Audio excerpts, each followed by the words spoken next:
Bien, pues vamos a comenzar la escuela bíblica. Sabéis que el título de la escuela, de los estudios que estamos dando, se titula Fundamentos Básicos, la base, los pilares de la enseñanza cristiana para sus hijos, para que aprendamos desde los cimientos, que no empecemos la casa por el tejado. Por eso se titula Fundamentos Básicos para la vida cristiana. Y estamos en la lección 9, que habla de la adopción como hijos. Vamos a hacer un corto resumen de lo que hemos dado hasta ahora. Decir que en el corazón del discipulado debe estar la idea de pertenencia, o sea que le pertenecemos a Dios, somos su posesión, porque Él nos ha comprado, primero nos creó y luego nos compró de nuestro antiguo padre, nos adoptó como hijos suyos. Existe también la idea de elección por ambas partes. El maestro escoge a los discípulos y luego nosotros, los discípulos, debemos decidir de seguirle o no hacerlo. También hablamos de la justificación. Hemos sido declarados justos a los ojos de Dios por medio de la fe y la obediencia a Cristo. Preguntábamos qué es la adopción. La adopción es una idea de familia, es una idea presentada en términos del amor verdadero, el amor ágape, el amor de Dios, y es una relación con Dios como Padre y nosotros como hijos. El plan de la adopción es una idea que revela el corazón de nuestro Padre Celestial. Es algo que Él tenía en mente, el adoptarnos desde antes de la fundación del mundo. Y hay un poder de nuestra adopción. Cuando Dios nos adopta, adquirimos todos los derechos legales y la herencia de estar y permanecer en la familia. Los hijos son los que heredan, ¿verdad? Y nosotros, al formar parte de la familia de Dios, somos los herederos de Dios. Por eso debemos conocer y estamos estudiando nuestros derechos como hijos. Como hijos de Dios, a partir del nuevo nacimiento, empezamos a tener esos derechos que necesitamos conocer, porque si hay unos derechos y no los conocemos, difícilmente vamos a disfrutar de ellos. Hemos analizado ya algunos de esos derechos. El primero que estuvimos estudiando fue la redención. Redimir significa comprar de la esclavitud pagando un precio, que eso es lo que hizo Jesús por nosotros.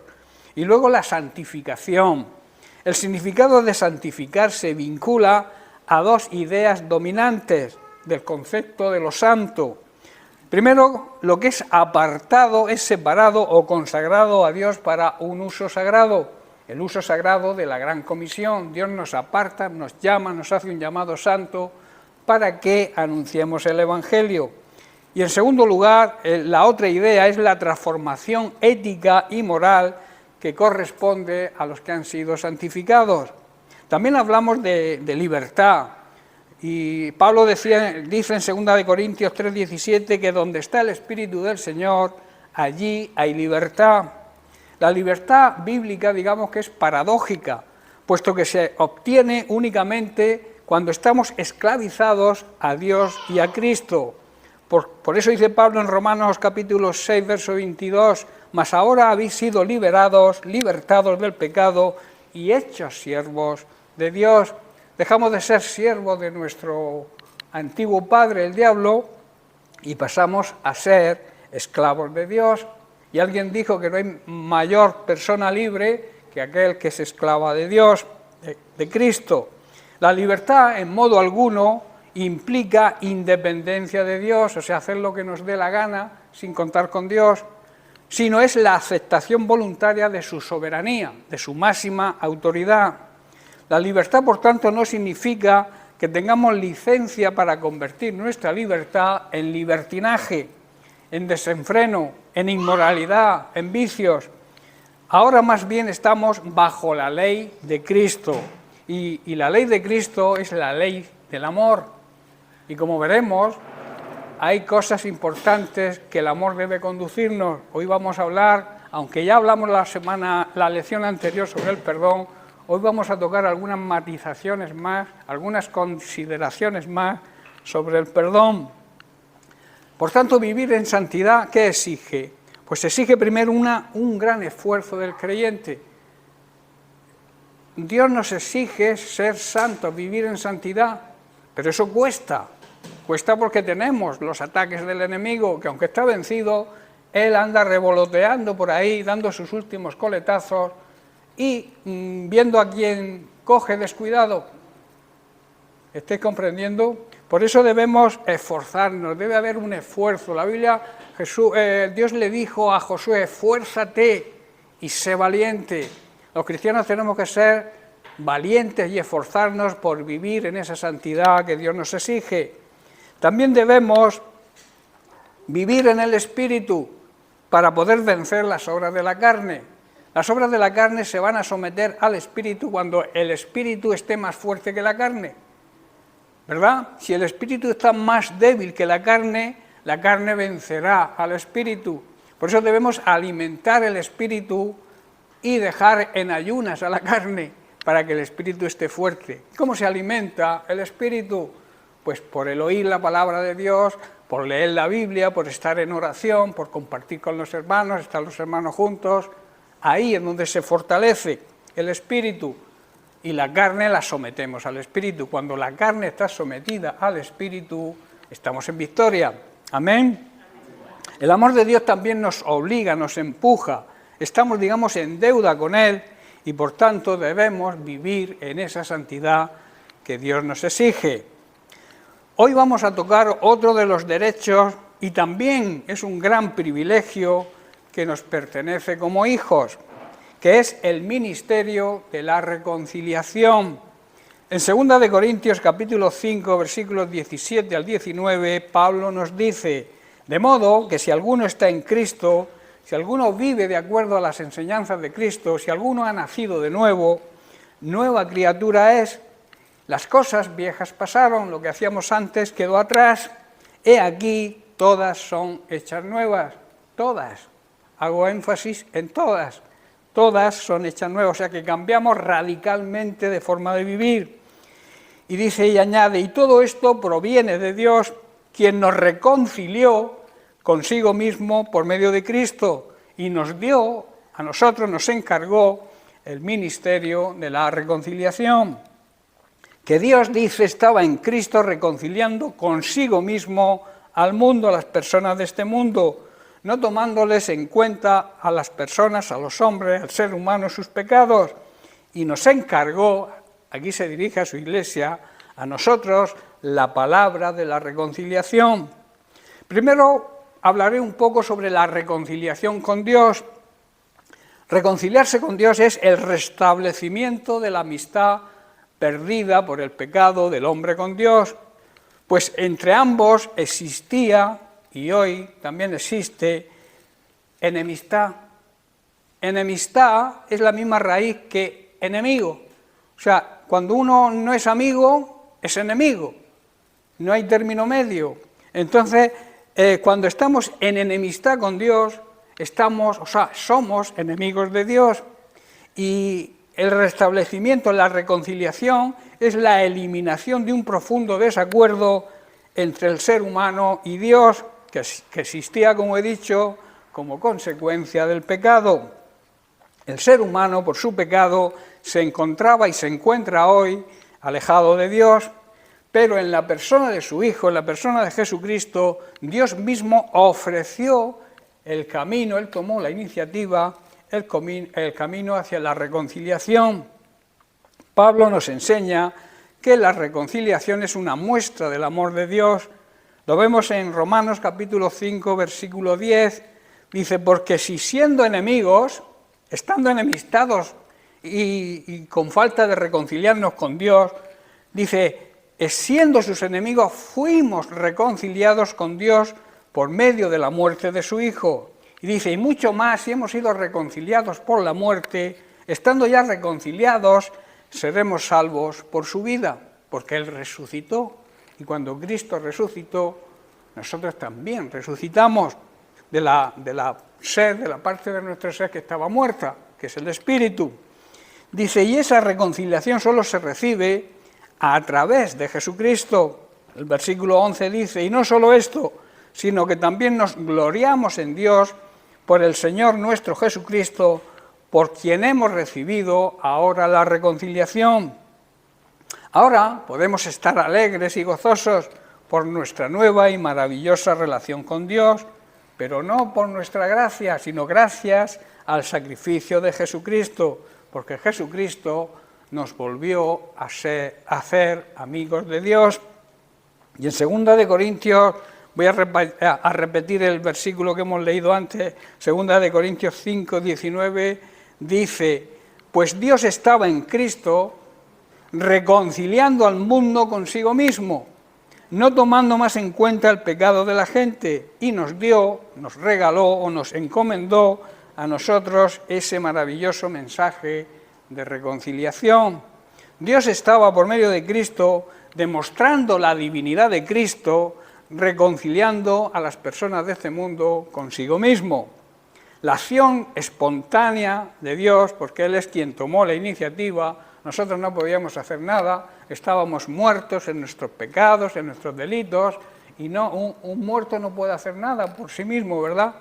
Y entonces fue Cristo, Dios el Padre, quien tomó la iniciativa, y esa iniciativa anula la enemistad que mantenía y que también mantiene al ser humano separado de su Creador, al convertirnos, como hemos leído, en nueva creación, una naturaleza redimida que capacita al ser humano para llevar una vida de comunión y de amor con Dios. Esa iniciativa de Dios anula la enemistad que mantenía y hoy mantiene el ser humano con nuestro Creador por culpa del pecado. Y esto capacita al ser humano para llevar una vida digna de comunión y de amor con Dios, para ser una nueva creación, una nueva persona, con una nueva y maravillosa vida. Si tú no vives esa vida maravillosa que Dios nos ofrece, algo falla en nuestra vida cuando no vivimos, a pesar de las circunstancias, a pesar de los problemas que podamos estar atravesando, si no vivimos en el gozo del Señor es porque algo falla en nuestra vida, porque Cristo, cuando andamos obedeciendo su palabra, cuando andamos y vivimos en Él, cuando Cristo y su palabra permanecen en nosotros, hay una nueva y maravillosa vida que debemos vivir. Si no estás viviendo o no estamos viviendo ese tipo de vida, algo falla.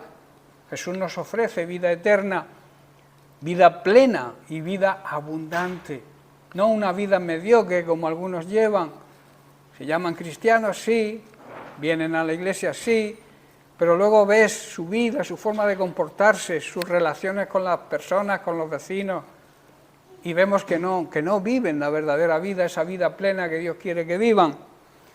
Esa nueva creación, esa nueva naturaleza redimida dentro del ser humano es la que nos capacita para llevar una vida plena y abundante, que solamente se consigue cuando tenemos una buena comunión de intimidad y amamos a Dios como Él se merece. Pablo en estas palabras está diciendo que ahora podemos sentirnos gozosos de poder tener esa maravillosa relación de amor y de amistad con Él. Pablo resume el plan redentor de Dios en la palabra de la reconciliación, la cual ha sido encomendada a nosotros, a su iglesia, a los cristianos, para que la proclamemos a todas las personas. Es una gran responsabilidad, hermanos, pero también es un gran privilegio. Él podía haberle encargado esto a los ángeles, pero no, los ángeles no tienen capacidad de proclamar el Evangelio. Ellos no pueden predicar el Evangelio porque el privilegio lo tenemos tú y yo. El privilegio y la responsabilidad de proclamar el Evangelio de salvación es nuestra. Es su iglesia, tiene ese gran privilegio. Debemos saber también que reconciliar significa volver a unir lo que fue separado o interrumpido. Es el alto privilegio otorgado por Dios hoy a su iglesia, a los creyentes que han nacido de nuevo, para que podamos llevar a otras personas a ser salvos y reconciliarse con Dios. Dios nos lo entregó a nosotros, sus hijos, como he dicho, no se lo entregó a nadie más, ni incluso a los ángeles. Es nuestra gran responsabilidad, pero también es nuestro gran privilegio. En 2 de Corintios, capítulo 5, versículo 20, Pablo también dice, así que somos embajadores. Embajadores son aquellos que representan a un país en otro país. ¿Estáis entendiendo?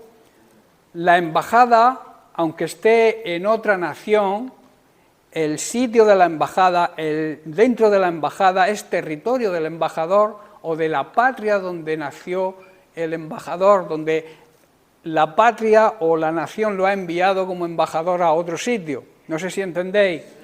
La embajada es, por ejemplo, la embajada de España en Estados Unidos es territorio español. ¿Entiendes? Un embajador, por tanto, es el representante que una nación elige para que le represente en otra nación. Pues eso somos nosotros. Somos embajadores del reino de la nación de los cielos aquí en la tierra. Y eso también es un gran privilegio, ¿verdad? Ser embajadores de la mayor, digamos, patria que pueda existir, la patria celestial. Y es otro de los grandes privilegios que tenemos como hijos. Y dice así, así que somos embajadores en el nombre de Cristo, como si Dios rogase por medio de nosotros, o sea, como si Dios hace un llamado a la gente incrédula, a la gente de este mundo hace un llamado, pero lo hace ¿cómo? A través de nosotros, sus embajadores. ¿Estáis entendiendo? Nosotros tenemos el privilegio, pero también la responsabilidad de lo que Dios nos transmite, transmitirlo a los demás, a la gente que no cree. Dice, os rogamos en el nombre de Cristo, reconciliaos con Dios, o sea, volveos a Dios. Somos ahora, hermanos, embajadores de Dios aquí en la tierra y el cielo nos respalda. Toda nación respalda a su embajador y Dios nos respalda, pero claro, nos respalda o nos quita la embajada si no actuamos como... Imaginaos que un embajador no representa bien a su patria. ¿Qué hace la patria o la nación? Lo cambia y pone otro. Pues Dios con nosotros podría hacer lo mismo. Si nosotros no somos embajadores respetuosos y obedientes a su palabra, a lo que Él nos manda, pues nos quitará y pondrá a otros. ¿Estáis comprendiendo? Pero para eso tenemos un gran poder. Ese poder se recibe en el momento de que nos convertimos. Ese poder lo recibieron los discípulos y los 120 que estaban en el aposento alto. Era el poder de la promesa de Dios, de la promesa del Espíritu Santo. Lo leemos en Hechos capítulo 1, verso 8. Jesús, en el momento de su ascensión a los cielos, dijo, pero recibiréis poder cuando haya venido sobre vosotros el Espíritu Santo, y entonces me seréis testigos, o sea, testificaréis de mí en Jerusalén, en toda Judea, en Samaria y hasta lo último de la tierra. Ya hemos recibido ese poder.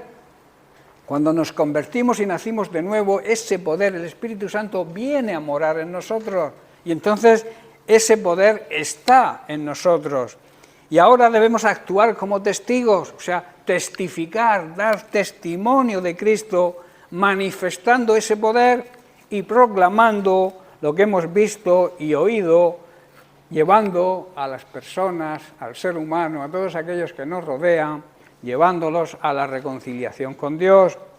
Fuimos reconciliados con Dios por medio de Cristo y recibimos el derecho y el privilegio, hoy la Iglesia es el cuerpo de Cristo, de reconciliar a todo ser humano con Dios. Este es nuestro ministerio y este es nuestro trabajo. Ahora, hay un gran poder en la reconciliación. En Mateo capítulo 5, versículos 23 al 24, Jesús nos dice, por tanto, si traes tu ofrenda al altar y allí te acuerdas de que tu hermano tiene algo contra ti, deja ahí tu ofrenda delante del altar y anda, reconcíliate primero con tu hermano y entonces ven y presenta tu ofrenda. Ahora hemos hablado de la reconciliación con Dios, ahora voy a hablar de la reconciliación entre las personas, entre los hermanos en la congregación, que es el restablecimiento de la amistad entre los seres humanos, es volver a unir algo que estaba desunido. Para hacerlo es necesario, eso sí, que estemos dispuestos a que se produzca esa reconciliación. Si tú no quieres reconciliarte con tu hermano, es imposible. Tiene que haber ese deseo de arreglar la situación. La enemistad siempre produce un malestar interior y falta de paz. Todo aquel que no está bien con alguien, le falta la paz interior, no tiene paz interior. Las personas que no tienen paz no se acuestan tranquilos.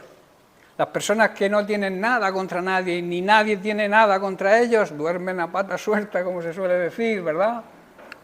Porque tienen paz interior.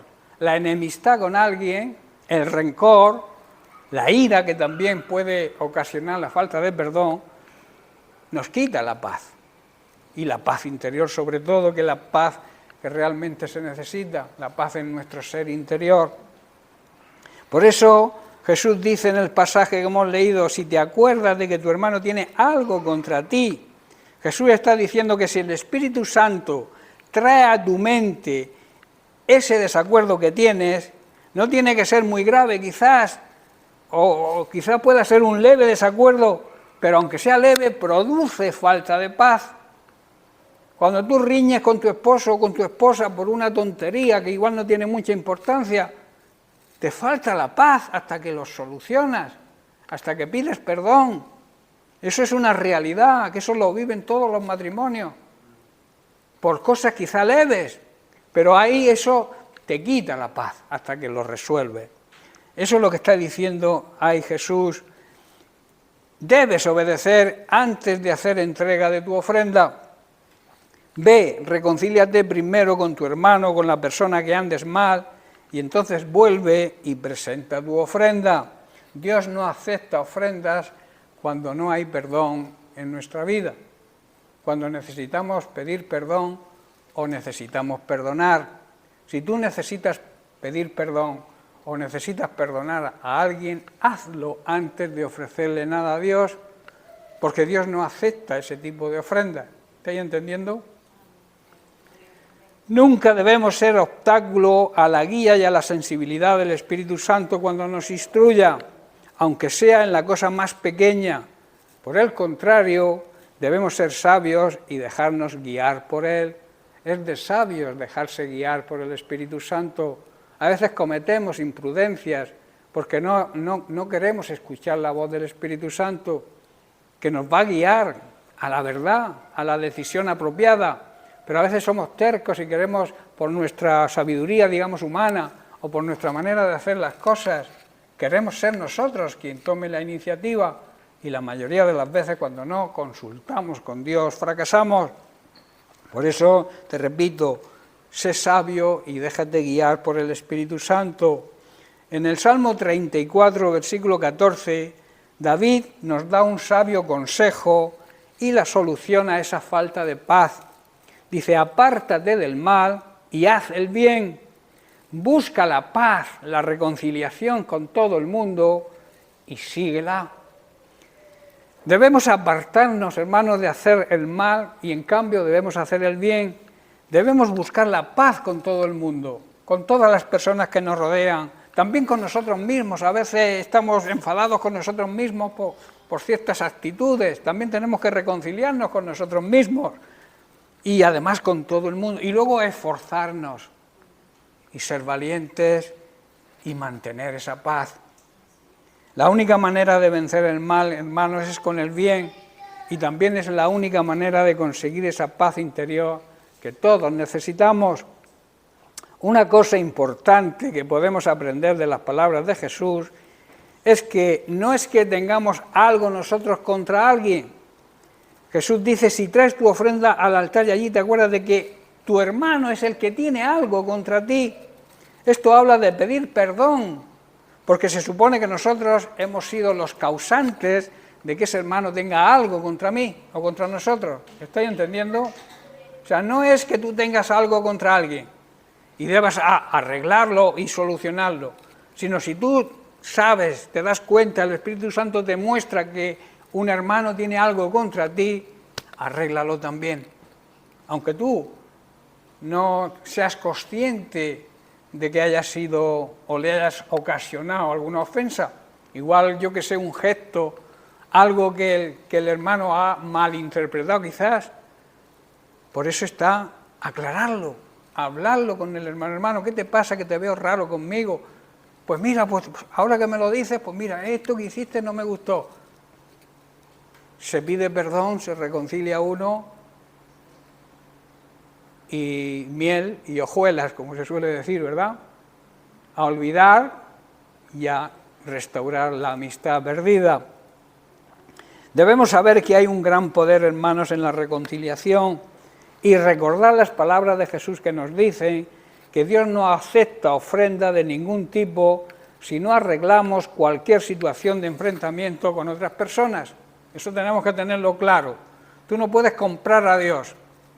Tú no dices, oye, para que Dios me perdone, y no le pido perdón a este hermano, aunque sé que debo pedirlo, pero para que Dios me perdone voy y ofrendo. Dios no acepta esa ofrenda. No podemos chantajear a Dios, no podemos comprar a Dios.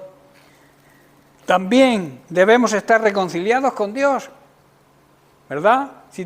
Si tú no estás reconciliado con Dios, difícilmente te vas a poder reconciliar con un hermano. Y a la inversa, si tú no estás reconciliado con un hermano, tampoco vas a poder estar reconciliado con Dios. Son cosas incompatibles, ¿entendéis? Y por último debemos obedecer, llevando su encargo de reconciliación para que todos los seres humanos se reconcilien entre ellos. Nosotros tenemos que ser pacificadores. Si observamos que dos hermanos no se llevan bien, que tienen sus cosas, nosotros tenemos que actuar como pacificadores, intervenir y arreglar esa situación. Dios nos ha llamado a eso, a reconciliar a los hombres, a las personas entre sí, y también a reconciliar a las personas que son enemigas de Dios porque no creen todavía en Él y viven en sus pecados, a reconciliarlos también con el Señor. Esa es nuestra misión, pero como he dicho es también un gran privilegio. Por eso os digo que hay un gran poder, el poder del perdón. Quiero hablaros ahora un poco, aunque ya hablamos, lo he dicho antes, en la lección anterior, estuvimos hablando del perdón y la mala conciencia. Hoy quiero hacer algunas, consideraciones sobre el perdón, porque el perdón es la base, es el fundamento de la reconciliación. Si no hay perdón, no hay reconciliación. Por eso es bueno tocar en el tema de la reconciliación, hacer algunas puntualizaciones y consideraciones sobre el perdón. Pedir perdón cuesta, pero es necesario hacerlo para que Dios acepte nuestra ofrenda, como hemos dicho, nuestra aportación económica o material, pero también nuestra ofrenda de servicio a su obra. ¿Estáis entendiendo? Si tú guardas rencor a alguien, si tú vives con un corazón que no perdona o que no pide perdón, Dios no te va a utilizar en su obra. Si tú trabajas en su obra, bien, pero no vas a tener ningún reconocimiento por parte de Dios mientras que no arregles tu situación. En Mateo capítulo 18, versículos 21 al 22, Pedro se le acercó a Jesús y le preguntó: Señor, ¿cuántas veces debo perdonar a alguien que peque contra mí? ¿7 veces? Jesús le responde: no 7 veces, Pedro, sino 70 veces 7.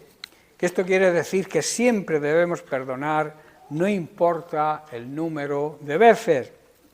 Existe, hermanos, un gran poder de liberación y reconciliación cuando ejercitamos el perdón.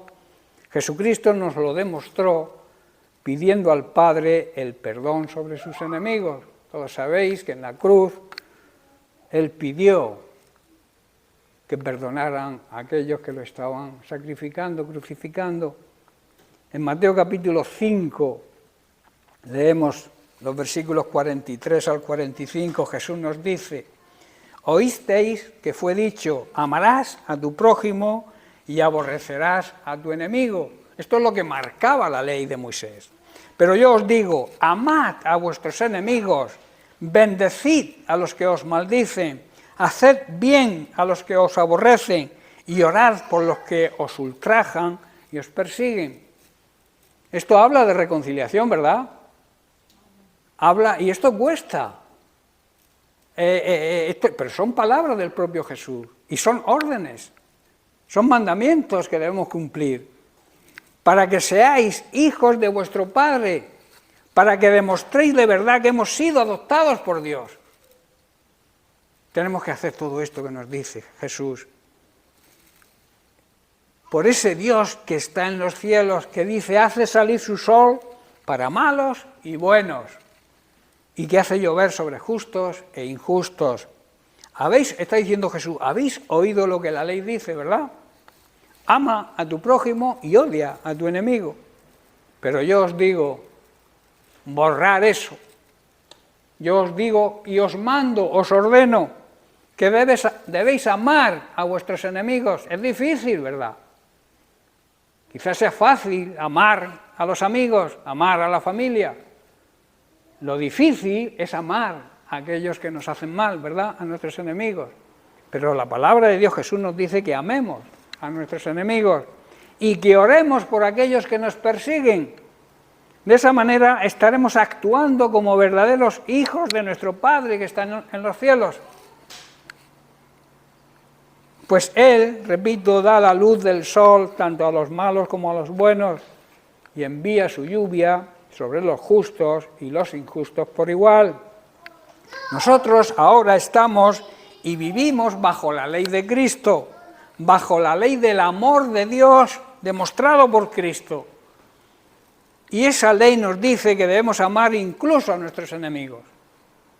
Nosotros ahora mismo no estamos bajo la ley mosaica, la ley de Moisés, pero estamos bajo la ley de Cristo. Hay quien dice, nosotros ahora estamos en la ley del amor, no tenemos ley, pero sí hay una ley, que es la ley de Cristo, lo que Cristo nos dice, lo que Cristo nos manda en su palabra, y Él nos manda que amemos incluso a nuestros enemigos. ¿Cuántas veces debo perdonar a alguien que peca contra nosotros, sea amigo o sea enemigo? Que es lo que le preguntó Pedro, ¿verdad? En la respuesta a Pedro vemos que Jesús contesta en los mismos términos numéricos de la pregunta de Pedro. No 7 veces respondió Jesús, sino 70 veces 7. Como Pedro le preguntó de una manera numérica, Jesús le responde de una manera numérica. Que no quiere decir que perdonemos 70 veces 7, quiere decir que siempre debemos perdonar. ¿Estáis entendiendo? En Mateo capítulo 5, verso 44 que hemos leído antes, vemos 3 cosas que el Señor nos dice que debemos hacer para poder perdonar incluso a nuestros enemigos.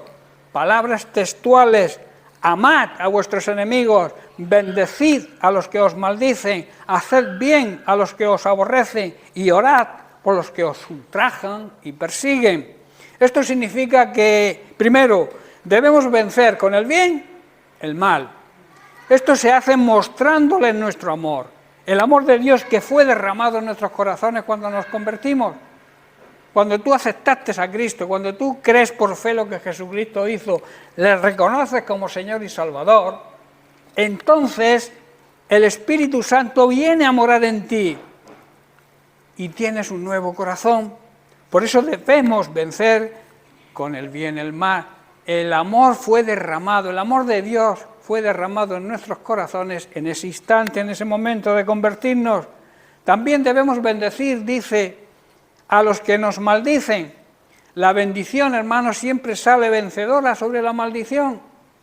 También esto significa vencer con el bien el mal. Cuando tú bendices, la bendición tiene más poder que la maldición. Por eso nunca debemos maldecir a nadie. Y maldecir significa hablar mal de alguien. ¿Entendés? Cuando tú hablas, injurias, murmuras, criticas a alguien, estás maldiciendo a esa persona, porque estás hablando mal de ella. ¿Estáis comprendiendo? Por eso nosotros hemos sido llamados a bendición. Hemos sido bendecidos para bendecir. ¿Estáis comprendiendo? Por eso también debemos orar por ellos, orar por aquellos que nos injurian, nos calumnian, nos persiguen, nos desprecian, nos tiran la Biblia a la cabeza cuando repartimos los gedeones en los colegios y en los institutos. A mí me ha pasado que he llevado 25 años repartiendo Nuevos Testamentos y nos los tiraban. Salían en los autobuses los que les habíamos repartido y por la ventanilla de los autobuses nos los tiraban y nos daban en la cabeza o en el cuerpo. Tenemos que orar por ellos, nunca maldecirlos. De esta manera, hermanos, demostraremos que realmente somos hijos de Dios y estaremos trabajando en el ministerio de la reconciliación. En Lucas capítulo 23, versículo 34, vemos cómo Jesús demuestra todo esto con su ejemplo, cuando estaba colgado en la cruz y antes de entregar su espíritu dijo: Padre, perdónalos porque no saben lo que hacen. La gente que desprecia a Dios, la gente que calumnia a Dios, que insulta a Dios, que blasfema contra Dios, no sabe lo que hace. Y nosotros estamos ahí para interceder por ellos, para mostrarles el amor de Dios a través no de nuestras contiendas con ellos, sino la demostración de que Dios los ama a ellos también, demostrándoles amor, nunca rechazo. No rechacen nunca a un pecador. Jesús nunca rechazó a un pecador. Siempre buscó la manera de que ese pecador se arrepintiera, porque Él dijo: no he venido a llamar a justos, sino a pecadores al arrepentimiento. Sus primeras palabras, lo he dicho muchas veces, cuando empezó su ministerio, es: arrepentíos, porque el reino de Dios está aquí. El rey del reino era Él, y por eso pudo decir: el reino de los cielos está aquí y tenéis que arrepentíos.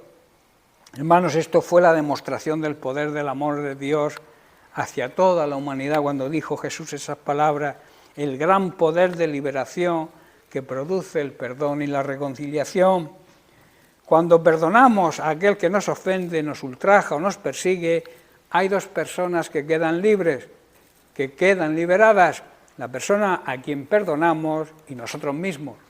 Si no, estaremos siempre atados, porque si no hay perdón, hay atadura. El perdón, el pedir perdón, el perdonar, libera, suelta las ataduras que crea la falta de perdón. Jesús venció el mal haciéndoles el bien a todos, incluso a sus enemigos. Nosotros, que éramos sus enemigos, éramos pecadores y el pecado nos hace enemigos de Dios, Jesús nos hizo el bien de regalarnos la salvación a través de su sacrificio y su muerte. Nos redimió del pecado y de sus consecuencias y lo hizo de una manera voluntaria, nadie le obligó, y nos volvió a reconciliar con Dios y nos dejó a nosotros el ministerio, nos delegó el ministerio de reconciliar a la humanidad pecadora con Dios. Por tanto, es nuestra obligación y nuestra responsabilidad predicar el Evangelio de Cristo con nuestra boca, pero sobre todo con nuestros hechos. Y ese Evangelio se basa en el perdón de nuestros pecados cuando nos arrepentimos y aceptamos el sacrificio de Cristo. Esto demuestra el gran poder del perdón sin merecerlo. Fuimos perdonados sin merecerlo. Cuando nos arrepentimos, Dios nos perdona. Sin arrepentimiento, hermanos, escuchad bien, si no hay un arrepentimiento sincero, no hay perdón de pecados. ¿Estáis entendiendo? Si no te arrepientes de verdad, y a veces confundimos el arrepentimiento con el remordimiento. El remordimiento se pasa. El perdón de Dios, mientras que no sientes que has sido perdonado, no se pasa. Pero cuando sientes que en realidad Dios te ha perdonado, desaparece. ¿Estáis entendiendo? El remordimiento es algo pasajero, que hacemos las cosas, se nos olvidan y mañana las volvemos a hacer. Pero si te has arrepentido de verdad, si has dado un giro de 180 grados a tu vida, tú no vuelves a ser el que eras antes, ¿verdad? Y eso es lo que Dios ve y aprecia. Debemos tener la seguridad, hermano, de que no tenemos falta de perdón en nuestro corazón. Tenemos que estar seguros de eso. La falta de perdonar impedirá que recibamos de Dios respuesta. Ocurre lo mismo cuando dudamos. Santiago así lo dice: si dudas, no recibes la respuesta, porque tienes la mente dividida, la obediencia dividida. No sabes si obedecer a Dios y recibir sus beneficios, o seguir la corriente del mundo y tomar lo que el mundo te ofrece. Eso significa doble lealtad, la persona inconstante, doble ánimo. Doble ánimo significa doble alma. Una parte tira para el mundo y la otra parte tira para Dios. Eso no es lo correcto. Tenemos que obedecer a Dios y aceptar lo que Él nos ofrece, y nunca seguir las corrientes de este mundo y aceptar lo que el mundo nos ofrece. La falta de perdonar impedirá, como he dicho, que recibamos de Dios respuesta. Es imposible, escuchar bien, es imposible ser uno con Dios y no serlo con los hermanos. Si tú no estás en unidad con el resto de los hermanos de la Iglesia, nunca podrás estar en unidad con Dios. Porque Dios nos ha llamado a unidad, a estar unidos en el Espíritu. Y entonces podremos estar unidos con Dios. Jesús le dijo al Padre que sean uno tal como tú y yo somos uno. Esa era la oración que Jesús hizo, la oración que se llama sacerdotal. Que todos sean uno, de la misma forma que tú y yo somos uno. Por eso es imposible caminar por la vida sin que seamos, en alguna manera, todos hemos sido ofendidos por alguien, ¿verdad? ¿Quién de aquí no ha sido ofendido por alguien alguna vez? Todos, ¿verdad? Todos hemos sido perseguidos, quizá incluso por nuestras propias familias, heridos, o que alguien te haya hecho mal, ¿verdad? Todos hemos sufrido eso. Sin embargo, no es lo que los demás nos hayan hecho, no es la fuerza destructora que produzca la ofensa de los demás, sino cómo reaccionamos nosotros. ¿Estáis entendiendo? ¿Cómo reaccionamos contra aquellos que nos ofenden? ¿Cómo reaccionamos contra aquellos que nos maltratan, que nos persiguen, que nos critican, que hablan mal de nosotros? El problema no es... Ellos tienen su problema. Pero el problema nuestro es perdonar todo eso, nuestra reacción contra eso. Nunca debemos devolver mal por mal. Como el dicho que se oye decir, en el camino nos encontraremos, ¿verdad? Eso es un dicho que no pega con el amor de Dios y lo que Jesús nos está enseñando y diciendo. Arrieros somos y en el camino nos encontraremos. O sea, ahora me la has hecho tú, ya te la haré yo a ti. Eso no es de cristianos. Eso no es entender el amor de Dios. A nadie le hicieron más daño y más mal que a Jesús, ¿verdad? ¿Ha habido alguna persona en este mundo que le hayan hecho más daño y más mal que a Jesús? Yo creo que nadie, ¿verdad? Nadie perdonó a tantos y por tantas cosas que le hicieron como Jesús. Actuando así nos dejó un gran ejemplo a seguir. Le hicieron todo el daño que te puedas imaginar y perdonó a todos. Eso es un ejemplo que debemos seguir si queremos ser verdaderos hijos de Dios. En 1 de Pedro 2, 21 dice, pues para esto fuisteis llamados, porque también Cristo padeció por nosotros, dejándonos ejemplo, para que sigáis sus pisadas, para que viváis la misma vida que Él vivió. Dios nos llama a hacer lo bueno, hermanos, aunque esto signifique que tengamos que sufrir, tal como Cristo sufrió por nosotros. Él es nuestro ejemplo a seguir y debemos seguir sus pasos, debemos vivir como Él vivió. Si tenemos que orar en su nombre, que es donde está el poder y la autoridad, ¿verdad? Si tenemos que orar en su nombre, tendremos que perdonar a aquellos que nos hacen mal como Él perdonó. Si Él perdonó y nosotros oramos en su nombre y nosotros no perdonamos, no funciona. Por eso, cuando ores, si tienes algo contra alguien, intenta arreglarlo. Si quieres que tu oración pase del techo y llegue al trono de la gracia de Dios. La falta de perdón impide que las oraciones lleguen al trono de su gracia. En segundo lugar, el perdonar es prevenir la posibilidad de que el enemigo encuentre tierra fértil en nuestro corazón donde plantar semillas de amargura. ¿Había entendido? El perdonar es prevenir, es medicina preventiva ante la posibilidad de que el diablo se meta y nos plante en nuestro corazón semillas de amargura. Hebreos capítulo 12, verso 15 nos dice: mirad bien, no sea que alguno deje de alcanzar la gracia de Dios, que brotando alguna raíz de amargura os estorbe. La amargura estorba nuestras oraciones, es un impedimento a nuestra oración y por ella muchos sean contaminados.